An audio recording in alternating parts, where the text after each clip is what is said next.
It was past midnight in London. Rain lashed against the cold streets as an old taxi driver, Mr. Harris, waited for one last fare before calling it a night. His shift had been long, his back ached, and his wallet was nearly empty. But despite the weariness, his heart remained kind. He was just about to switch off the meter when the dispatcher's voice crackled through the radio with a final pickup request.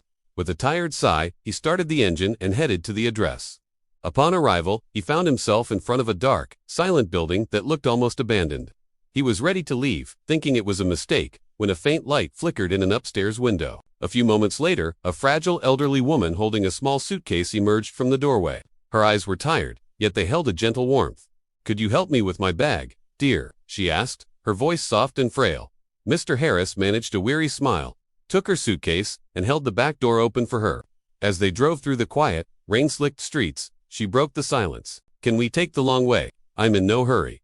Harris simply nodded, and for the next 2 hours, they meandered through the city. They passed old houses, quiet schools, and sleeping parks.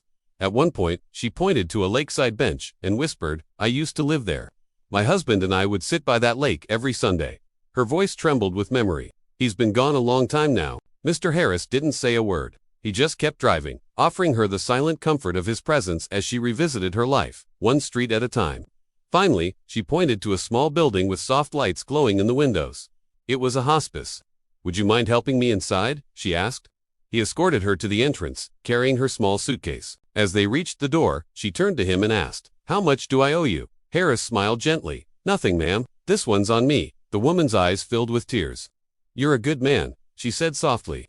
"Thank you for giving an old lady her last ride through the city." As Harris drove away, he glanced in the rearview mirror and saw her standing at the door, waving with a faint, peaceful smile. That night, he didn't take another passenger. He just drove in silence, tears blurring his vision, realizing that sometimes, the kindest thing you can do isn't to make a living, but to make someone feel alive, even if just for a moment. If this story touched your heart, don't forget to like, share, and subscribe to Royal Reads. Because true kindness doesn't ask for payment, it gives peace instead. Thanks for watching.